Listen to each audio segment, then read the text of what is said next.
Okay, today we're going to start off this video a little bit different. I just want to say thank you to everybody in the community, everybody that's subscribed to the channel. We've been hitting different milestones. We just broke 600, which has been amazing. A lot of you guys are reaching out, just letting me know that the videos have been actually really helpful, and that's kind of the whole goal. Every time I've owned a studio and ran a team, I've always been big on actually teaching proper etiquette and things to be mindful of.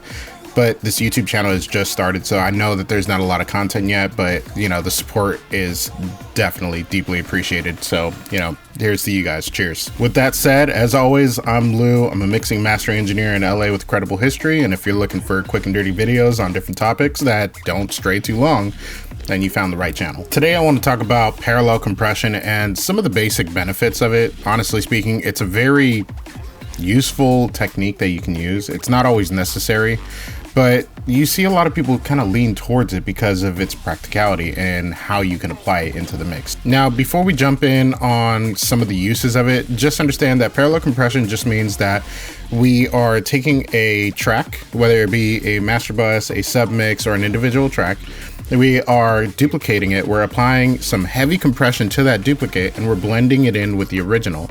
The main reason that people do this is because they want to retain some of the original dynamics of that track, and they want to get the benefits of the compressor blended in. And some of these benefits honestly just come down to raising some of those like softer elements that are in the track and bring them to the forefront without losing the dynamics of the track.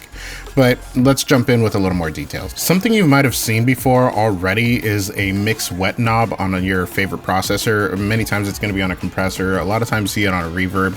Now, what we're talking about today is parallel compression, so we're just going to use the mix wet knob example on the actual compressor, which at that point, you're kind of blending in the loudness of the two elements and just kind of playing with where they land with each other. The only downside about some of these options is that unlike doing it on a separate aux, you can maintain the original level of the uncompressed version and blend in the compressed version under. While with a mix knob, you're actually, in most cases, turning down the original audio and then turning up the compressed audio, or vice versa. You're turning down the compressed audio while turning up the original raw audio. So it's a little bit harder to kind of find your spot there, but it's okay. The only downside is if you wanted that original audio to be a little bit louder compared to the compressed audio, but you liked where the compressed audio was, it's better that you use an aux. Okay, the song we're going to be looking at today is Soldier in Your Name by the Jordan Singers. Now, if you want to get these stems, you can actually go to Epidemic Sounds, which there's a link down in my bio or in the description of this video. And basically you can get a free 7-day trial. I did not professionally work on this song, but Epidemic Sound not only gives you DMCA free music that you can use as long as you have their subscription and stuff if you're creating content with it or doing social media and things of that nature, but it's really nice that they also give you the option of stems. So if you're creating content or trying to give examples for yourself of like how to use different techniques, but you want some new tracks to try it out on, definitely check out Epidemic Sounds. Okay, so starting out, let's just take a quick listen to the track, and we're going to be listening for where the drums sit and see how parallel compression can actually help.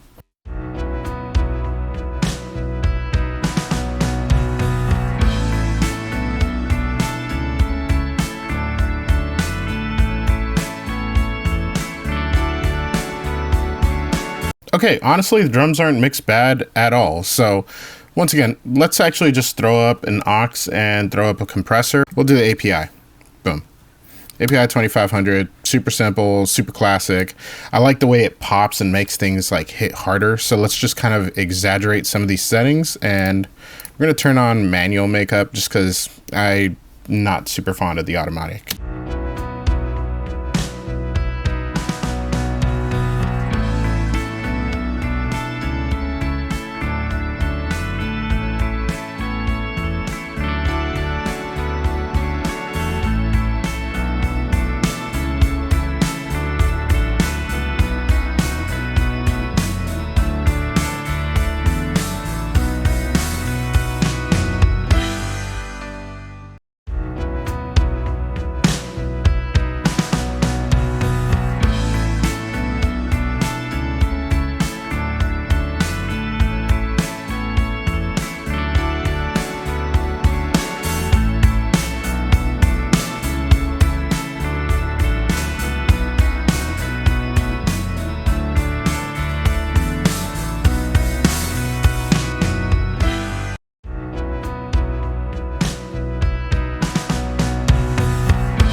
There we go. So it sounds like everything came out forward, which I actually really like. Now, what we're going to do is we're going to go ahead and unmute the original. We're going to bring this down and we're just going to blend in until we hear something that we like.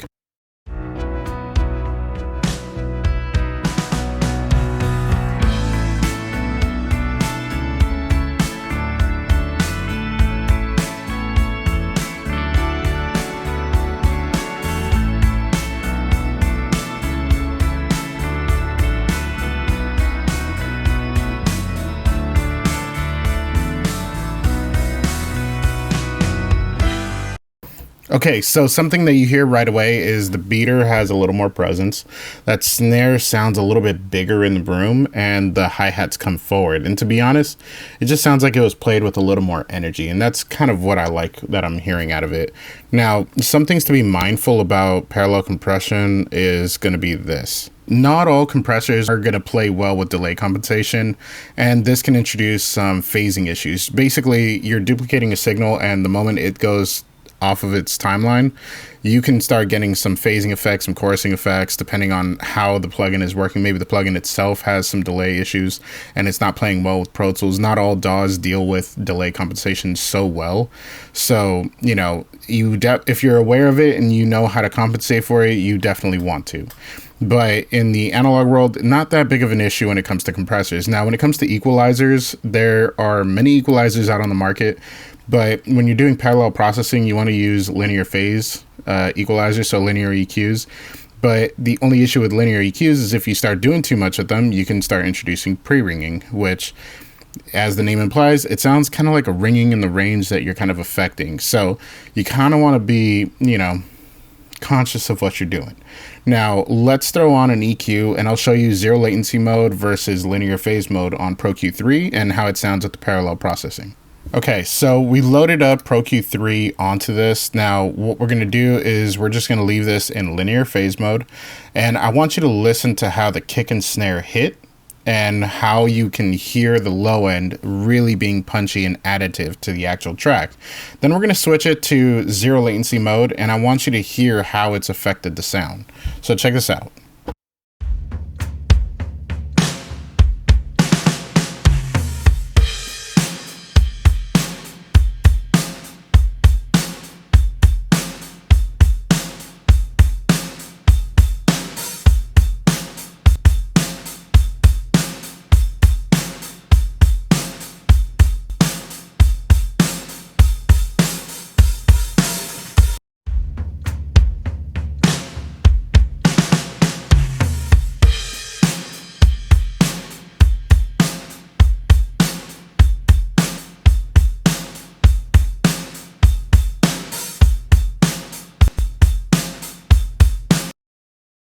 So as you saw with this one, when you have it in linear phase mode, it retains better transient response out of it because on the low end, it takes up so much energy that if it's starting to skew, you lose some of that energy. So you hear that the low end feels a little bit tighter and punchier in linear phase, while in zero latency mode, it doesn't sound bad, but you don't hear as much life out of the drums. So this is why we talk about like making sure that things are staying in phase when parallel processing. So what we're going to do now is we're just going to reset the EQ, just leave it in linear phase mode, and we're just going to take this back down and we're just going to blend it back in context with the music, and then we'll actually do some additive EQ just so we can have, you know, the parallel compressed signal, and we can manipulate it in a way to see how it affects the drums and see if it really does help the record.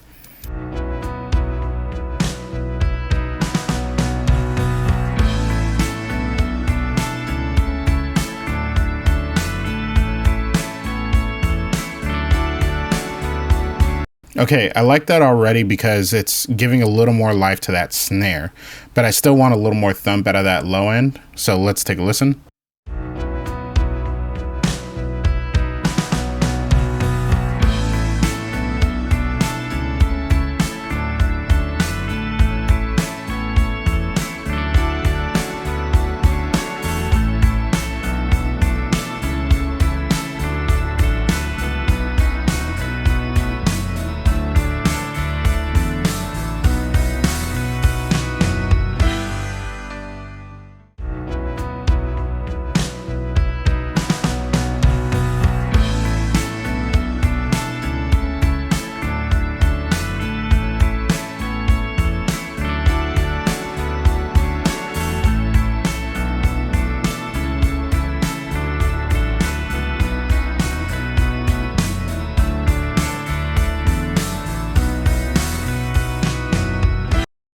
Honestly, it sounds like it helped a lot. The drums actually found a livelier pocket to exist in without having to make them much louder. So let's just do a quick listen without the processing and then with the processing.